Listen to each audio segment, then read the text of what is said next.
This is the Grand Canyon Hiker Dude Show, presented by hiKin. Hiking plus kinship. That's hiKin.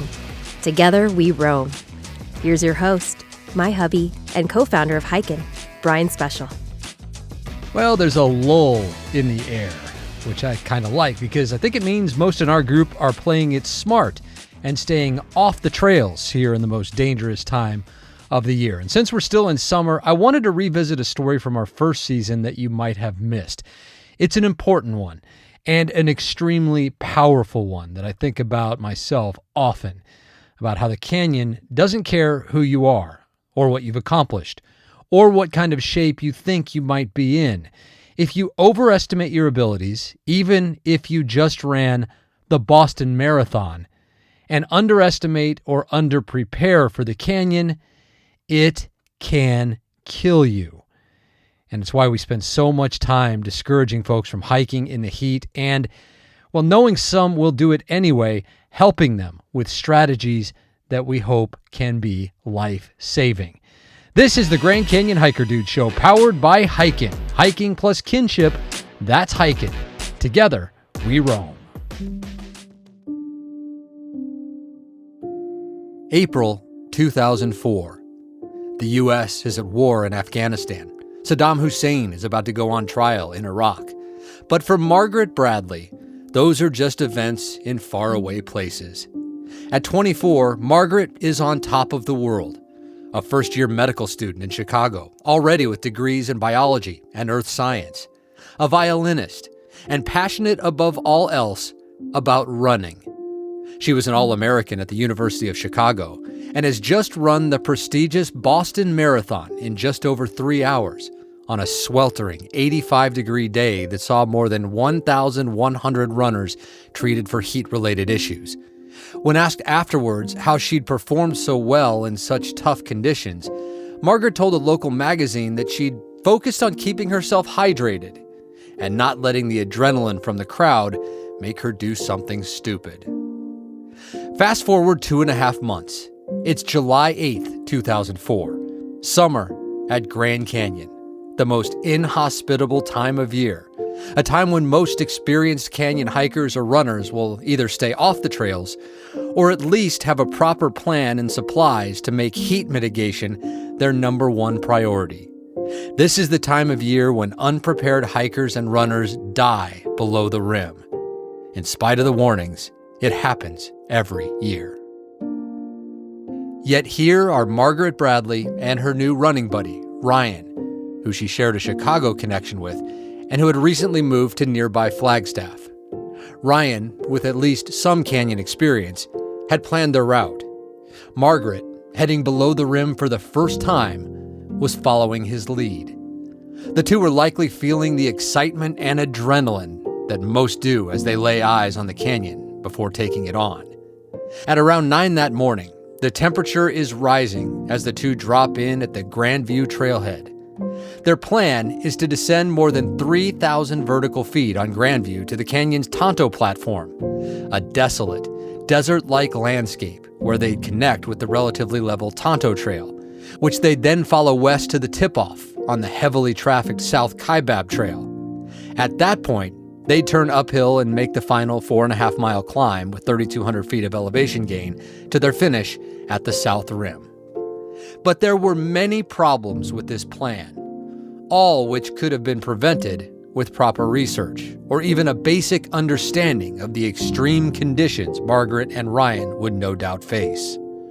The first issue was that Ryan had somehow estimated the length of the run at about 15 miles, when in reality, it was almost twice that, 28.7, longer than a full marathon, on a scorching July day, in an environment far more brutal and unforgiving and unrelenting than any marathon course on the planet. Dr. Tom Myers has practiced at the Grand Canyon Clinic for more than 30 years and is the co-author of the popular book Over the Edge, Death in Grand Canyon. Margaret put her faith in her hiking companion, and unfortunately, he was not that experienced and gave her poor advice. Making an already dangerous plan far worse was the duo's start time, 9 a.m., at least 5 hours too late for such an itinerary. They also didn't pack any of the just-in-case essentials like headlamps or a sat phone or even a map. But worst of all, their paltry supply of water. Ryan carried 4 liters, Margaret less than 2. Neither of them brought enough water for what they were attempting to do. Even if it was the miles that he had initially said, they still should have had a lot more water in that just to have a little bit of a safety net. But down they went, unknowingly unprepared for what lay ahead. Margaret Bradley and her friend Ryan, youthfully exuberant, confident, ready to conquer anything the canyon could throw at them. But with the sun getting higher and higher in the sky and ruthlessly beating down on them, they wouldn't even be to their halfway point before all of their water was gone. How quickly do you think they knew that they were in trouble? I'm going to guess probably within 3-4 hours. Should they have turned around at that point? Yeah, I think so. But remember, Margaret and Ryan were planning for a 15-mile day. At the very least, they had to figure they would be coming up on South Kaibab at any moment. Even there, they would find no water, but they could at least call for help and probably access an emergency supply at the tip-off. But Ryan was already in bad shape. At the 15-mile point, he felt on the verge of heat stroke. So Ryan curled up in a patch of shade. He and Margaret would rest here for 2.5 hours. Margaret, perhaps even more dehydrated than Ryan, faced a decision. The hours ticked away and the miles ticked away, and she realized they're not any closer. It was dawning on her that, oh crap, now I'm in a fight for my life. I can't even imagine what went through her mind. Absolute sheer terror. Like, I got to get out of here. I'm going to die. This is legit. This is it. My life's in the balance. That tonneau platform is no place to be in the summertime. If people aren't aware, it's very, very, very exposed. They were in the worst place just about that they could be in the canyon, weren't they? They were. Yeah, it was just unrelenting. The solar load, no shade. But it had her companion done his homework. They definitely wouldn't have been in that predicament to begin with. So they know they're in trouble. They hunker down. They try to get a little piece of shade. Ryan's the one who's really struggling the most. So what do you think is going through both of their minds at this point? I think Ryan at that point was betting on Margaret and her level of fitness, her stoicism, her ability to push through pain and fatigue as a runner to rescue them both. And then Margaret, I think, I'm gonna bet she was angry and very concerned and obviously super stressed, pegging the stress meter, like, got to get out of here, and not knowing exactly how to do it and where the next water would be found.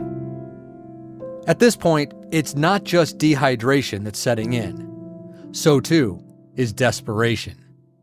Margaret decides to leave Ryan. Her plan is to reach South Kaibab, which she's expecting at any moment. And instead of turn uphill toward the rim, turn downhill and make a 2.5-mile run to the river and Phantom Ranch for help. Was it a huge mistake for them to split up? Should they have stayed together? That's a good question, Brian. I think the question would be the level of dehydration that Margaret had.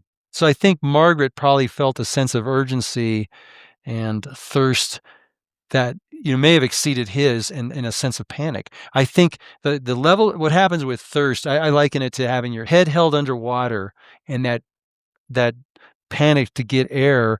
It's the same sort of panic, but it slowly builds up. It's like that desperation, to get water, and it gets where it's pure torture. I got to get to water, and so it ramps up. And Margaret may have been at a point where she said, "No, I can't even stay here. I need water now. My body's telling me I need water now." And then unfortunately, being as physically fit as she was and used to pushing herself, she may have just said, I'm going to choose to just get out of here and just take my chances. And if Ryan was correct, I should be finding the South Kaibab Trail soon, get to help. So off she went. Imagine the frustration of thinking your destination, the South Kaibab Trail, is just around the next bend, over and over. Fear, panic, desperation, on top of dehydration, that can be a lethal cocktail. And Margaret, perhaps wondering at this point if South Kaibab even exists, makes the decision to veer off trail. You see this time and again, it seems like, with situations like this, where, and this is pointed out in your book numerous times, where someone is presenting heat stroke-related symptoms, and next thing you know, they're dropping their pack, they're going off trail, and they're trying to make a beeline for water. In this case, on the Tano platform, you might think, if you're not experienced in the canyon, well, there must be a shorter way to get to the river, because that's, I think, what everyone wants to do. I want to get to the river. I need to get to water. And so they make what ultimately becomes a fatal mistake by going off trail and trying to take a shortcut to the river. Yeah, a lot of those decisions like that, when they're in the throes of sheer panic, like I have to get to water now, that people will do things that, risk serious injury, fatal injury, because they're so desperate, like these impossible down climbs, or trying to tear a cactus open with their bare hands, or maybe drinking their own urine, just things that to just alleviate the thirst. There's stories where, historically, people drink blood, you name it, antifreeze, anything to try to, seawater, things to try to quench thirst. It's that powerful of a symptom or a stimulus for people. And then the further they get into the heat stroke, then, especially if they're becoming altered, then the judgment just tanks. There's no doubt that's what she was doing, right?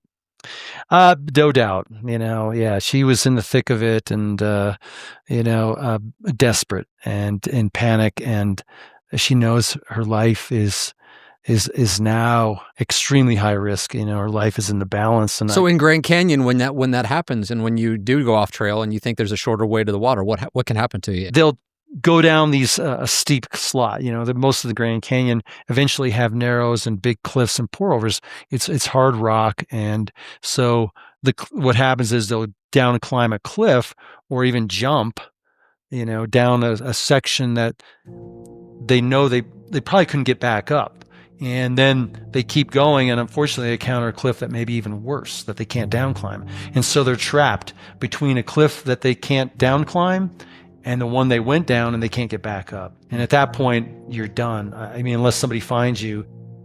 While all this is happening, Ryan is feeling well enough to continue his trudge towards South Kaibab.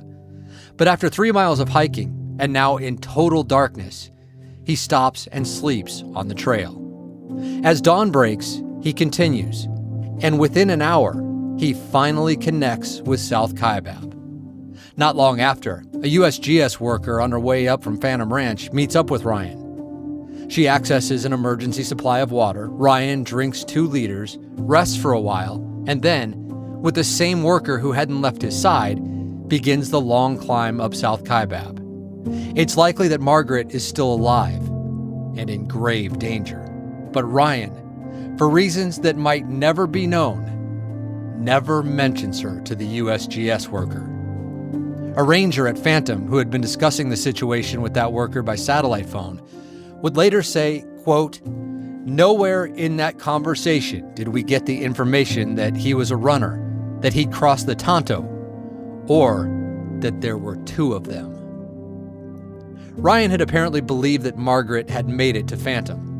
On his way up, he'd even given a message to a guide headed down. Quote, "Ask the ranger to try to get a message to a woman I was hiking with.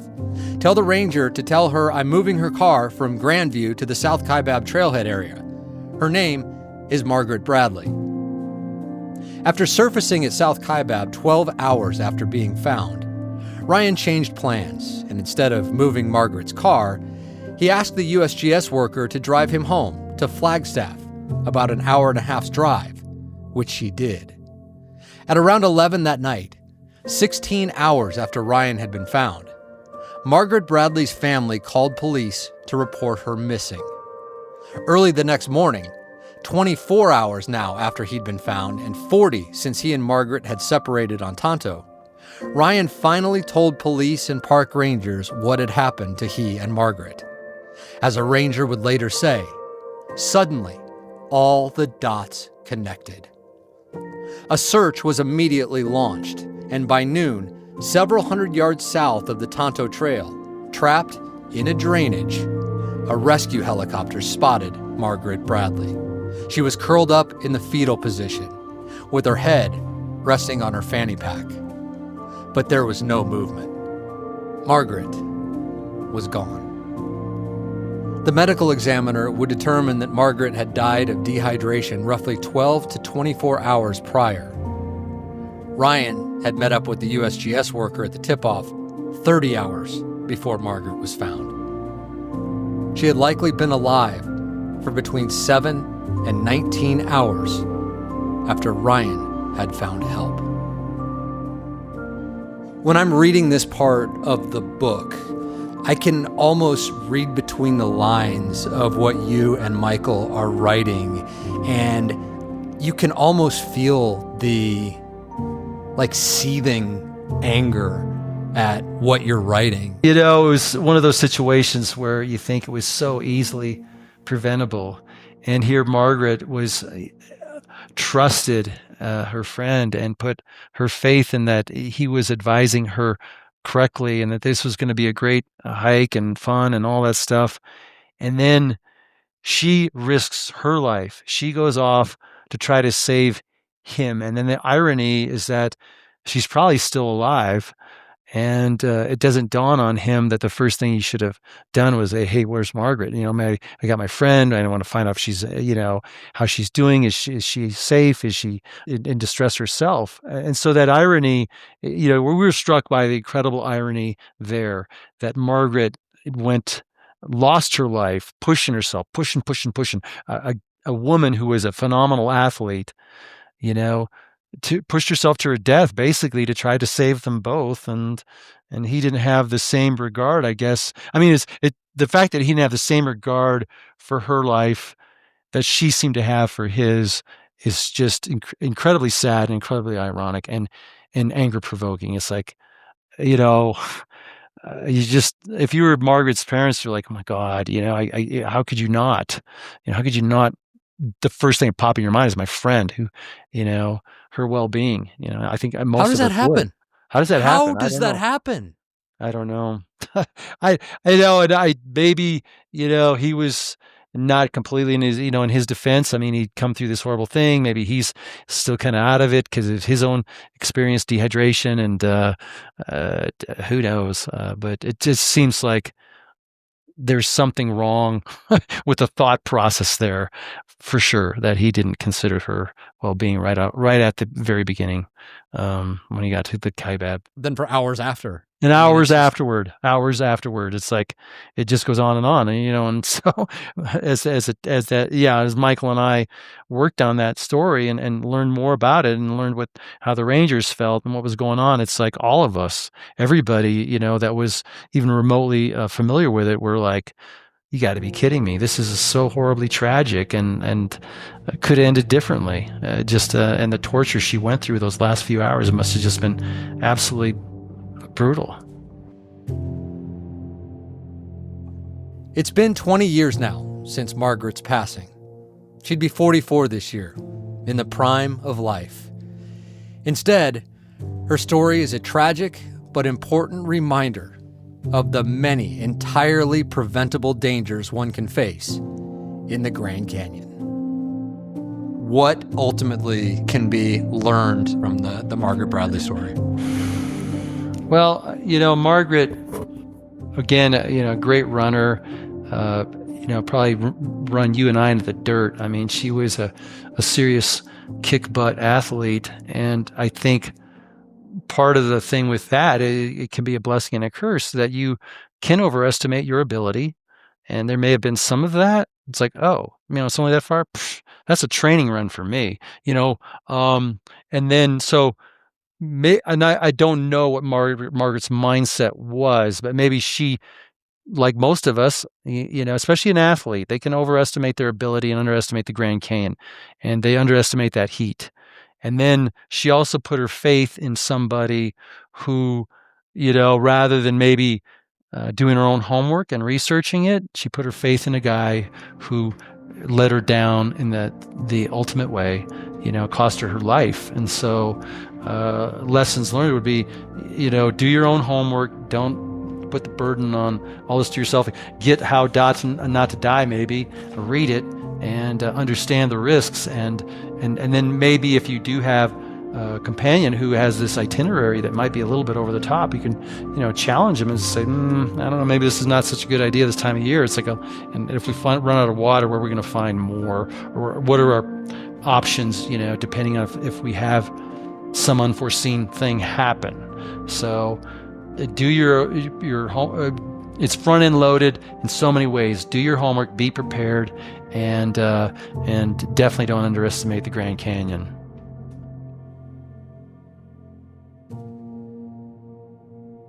The tragic tale of Margaret Bradley. It was actually emotional to write that one. It'll really make you think about a lot of things, but especially how preventable it was from beginning to end.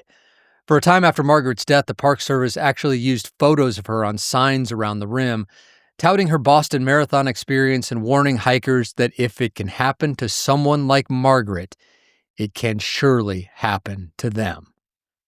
Thanks as always to Dr. Tom Myers, the Canyon Doc, for his help in telling Margaret's story.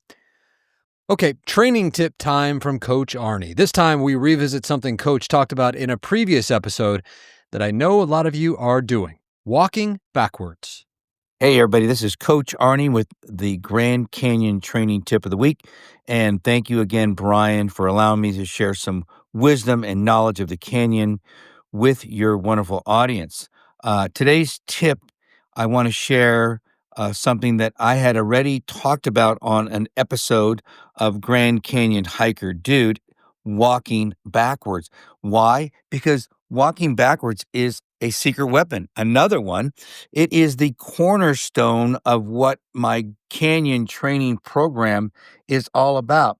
I first came across it many years ago because as an exercise physiologist, I'm in the rehab business, and we would use walking backwards as a rehab exercise for improving ACL or hamstring injuries, and it just worked. I thought, well, wait a minute.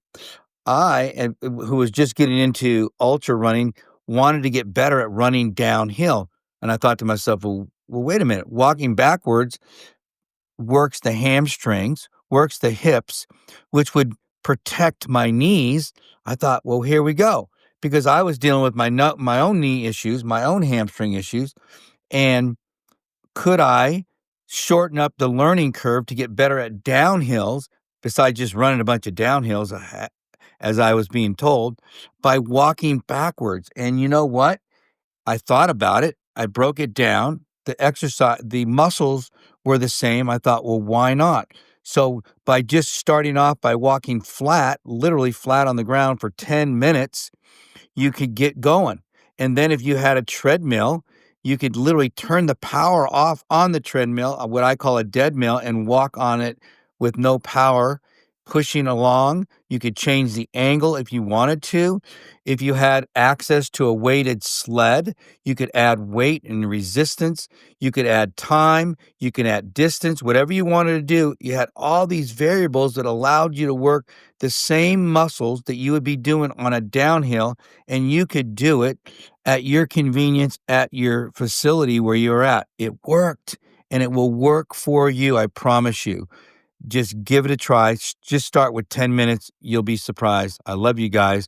And remember, if you have any questions, you can always message me from Pain Free Arnie on Instagram, or you can call or text me at 602-390-9144. Love you. Talk to you later. Coach Arnie Fonseca Jr., our group's exercise physiologist and canyon coach, If you missed it, his contact information is in the show notes. Be safe out there, folks. The summer heat is not to be messed with. If you're hiking in it, make sure heat mitigation is your top priority. This is not the time of year to be chasing personal bests. It is the time of year that you need to have a plan, have a strategy, and have the discipline to stick to it. All right, that's it for now. My name is Brian Special, encouraging you, as always, to go hike the canyon. Take that first step. Embrace the journey. And when you get there, whether it's for time goals or taking your time, just hike your own hike and savor every step in the magnificent Grand Canyon. We'll see you next time on the Grand Canyon Hiker Dude Show, powered by hiKin. Hiking plus kinship, that's hiKin. Together, we roam. This is the hiKin Podcast Network. Look for new episodes of the Grand Canyon Hiker Dude Show on Wednesdays, Tales from Below on Fridays, and hiking meditations in my separate show, Sacred Steps, on Sundays. hiKin. Together we roam.